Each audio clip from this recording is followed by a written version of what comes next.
Hi hello welcome back to our channel. నేను మీ సాజన. ఈరోజైతే ఒక మంచి హెల్దీ రెసిపీతో అయితే నేను మీ ముందుకు వచ్చేసానండి.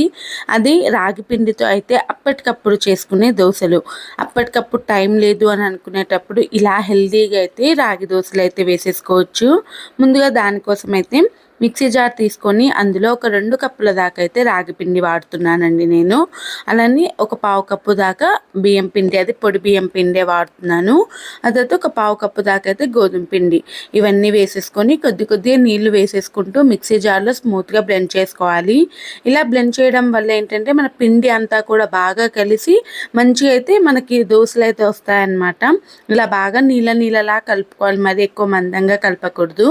ఇలా నీళ్ళగా కలిపేసుకున్న తర్వాత దీన్ని అయితే గిన్నెలోకి తీసేసుకొని అందులో మీ రుచికి తగ్గట్టు అయితే ఉప్పును వేసేసుకొని 1 టేబుల్ స్పూన్ దాకా అయితే జీలకర్రను కూడా వేసేసుకొని ఒకసారి బాగా కలిపేసుకోవాలి.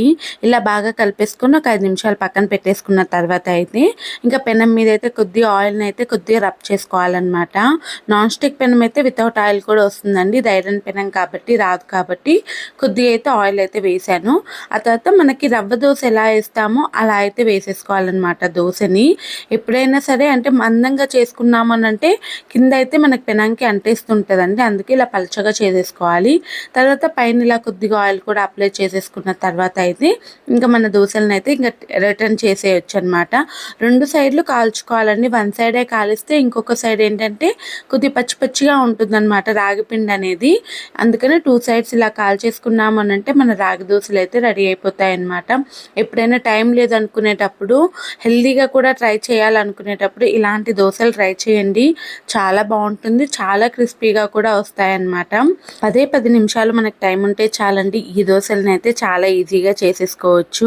రాగి దోశలు అంటే హెల్దీగా కూడా చేసేసుకోవచ్చు అండి. మనం నార్మల్గా పప్పు నానబెట్టి కూడా ఆల్రెడీ దోశలు చేసాం కదా, ఆ లింక్ అయితే కింద డిస్క్రిప్షన్లో ఇస్తున్నాను, చెక్అవుట్ చేయండి. అలానే ఈ దోశల రెసిపీ మీకు నచ్చిందనే అనుకుంటున్నానండి.